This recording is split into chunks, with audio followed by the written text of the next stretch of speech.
حسین تو جنت کے دو خوشبودار پھول ہیں۔ پیغمبر خدا فرماتے ہیں لوگوں جب بھی مجھ محمد کو جنت کی خوشبو کی طلب ہوتی ہے میں حسنین کا بوسہ لے کر جنت کی خوشبو مانگتا ہوں۔ پھر فرمایا الحسن والحسین ابنائی امامان، اور یہ کمال تعارف تھا۔ فرمایا لوگوں یاد رکھنا حسن حسین میرے بیٹے ہیں، اور عام بیٹے نہیں، امام بیٹے ہیں۔ کاما او کا ادا، یہ صلح کرے تب بھی امام ہے، یہ جنگ لڑے تب بھی امام ہے۔ اس لیے کہ امام حکمت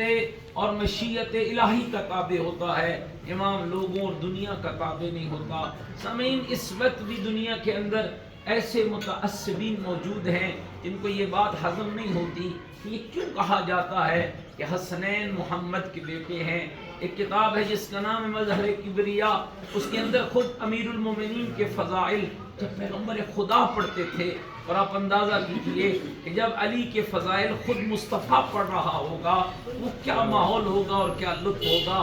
ان فضائل میں سے ایک فضیلت علی خود پیغمبر بیان کر کے فرماتے تھے علی تیری عظمت کے لیے اتنا ہی کافی ہے کہ اللہ نے ہر نبی کے لیے ایک صلب قرار دیا ہے، لیکن میری اولاد کے لیے اللہ نے تیرے صلب کو چنا ہے، یعنی اولاد میری ہے اور صلب تیرا ہے۔ اور سامعین گرامی قدر، اللہ رب العزت نے امام حسن مجتبی کی صورت میں وہ عظیم ترین ہستی عطا کی ہے، حلم و بردباری جن کے اندر، کائنات کی شجاعت جن کے اندر، کون سی وہ ایسی صفات حمیدہ ہیں جو اللہ نے امام حسن کے اندر نہ رکھی ہو۔ اور میں کہا کرتا ہوں کیا میں سارا دن بیان کروں اور کیا کتابیں پڑھوں، یہ ایک جملہ ہی کافی ہے کہ حسن اس ہستی کا نام ہے جو حسین ابن علی کا بھی سردار نظر آتا ہے، حسین ابن علی کا بھی مولا نظر آتا ہے، اور جس امام کی زندگی محبتوں سے عبارت ہے۔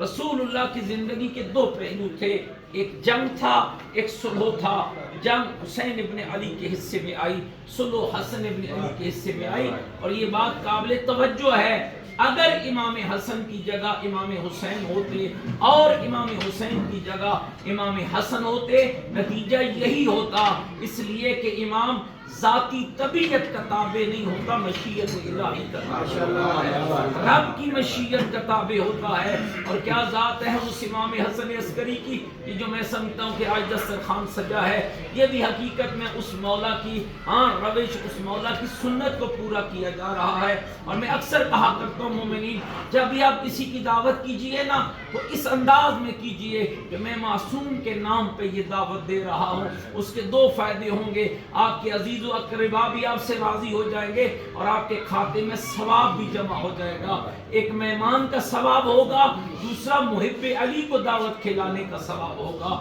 تیسرا سنت حسن ابن علی ادا ہو جائے گی۔ میں یہی ایک آخری بات کرنا چاہتا ہوں کہ کون امام حسن مجتبی جن کے بابا علی کی زندگی میں بھی مدینے میں ان کا دسترخوان سجتا تھا، یعنی علی جیسے کریم کی زندگی میں جو کریم ابن کریم کے معیار کو پورا کرے اسے حسن ابن علی کہا جاتا ہے۔ تو علی جیسے بابا کی ہوتے ہوئے، اور تاریخ نے لکھا ہے کہ جب امیر المومنین کھیت میں کام کر رہے تھے تو ایک مسافر آ کر کہتا ہے کہ اے کام کرنے والے مجھے سخت بھوک لگی ہے، کوئی کھانا دے دو۔ تو امام فرماتے ہیں جا شہر چلا جا، وہاں مدینے کے اندر ایک حسن ابن علی ہے، اس کا دسترخوان بچھا ہوگا، جا اس پہ کھانا کھا لینا۔ کہنے لگا نہیں مجھے وہ کھانا چاہیے جو تیرے پاس ہے۔ امیر المومنین نے فرمایا میرا کھانا تیرے لائق شاید نہ ہو۔ جب اس نے بے حد اصرار کیا تو امیر المومنین نے اپنی تھیلی کو اتارا، اس کے اندر خشک جو کی روٹیوں کے ٹکڑے تھے جو مولا نے اس کے سامنے رکھے،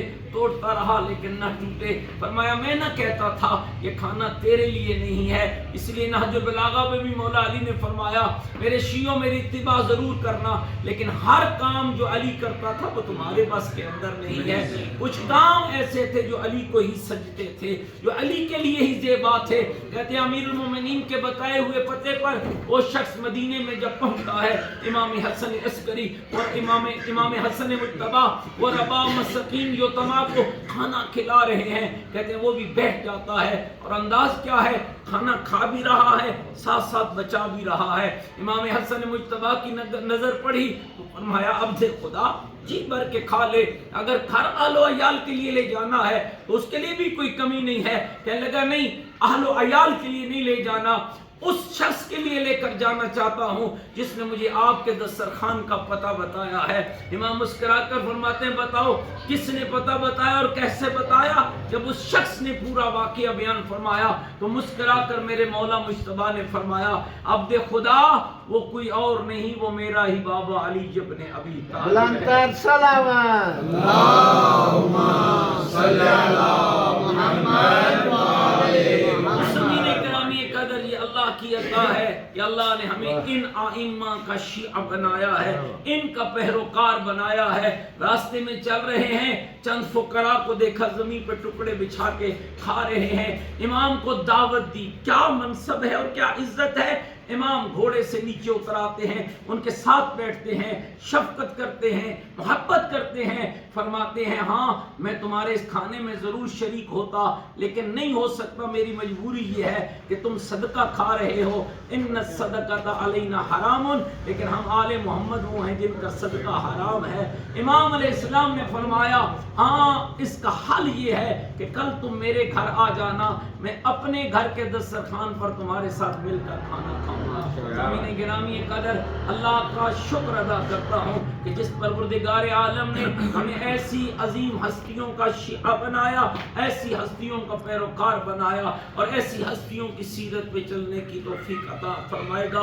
انشاءاللہ ضرور فرمائے گا۔ اللہ سے دعا کرتا ہوں کہ پروردگار عالم اس گھر پہ رحمت برکت نازل فرمائے، بہادر علی صاحب کے مال و رزق میں وسعت عطا فرمائے، بھائیوں کو اتحاد و اتفاق عطا فرمائے، ان کی اولادوں کو نیک اور صالح قرار دے، یہ بیمار ہے تو شفا عطا فرما، کوئی بھی اولاد ہے تو اولاد عطا فرما، میرے اللہ مولانا قبلہ کی توفیقات خیر میں اضافہ فرما، میرے اللہ جتنے حاضرین یہاں تشریف فرما ہے سب کی حوائج شرعیہ پوری فرما، ہم سب کی بہت بڑی حاجت یا ہمارے آقا اور مولا کے ظہور میں تعجیل فرما، ہمیں امام کے سپاہیوں میں شمار فرما، ساری دعاؤں کی قبولیت کے لیے بلند تر صلوات۔ اللہم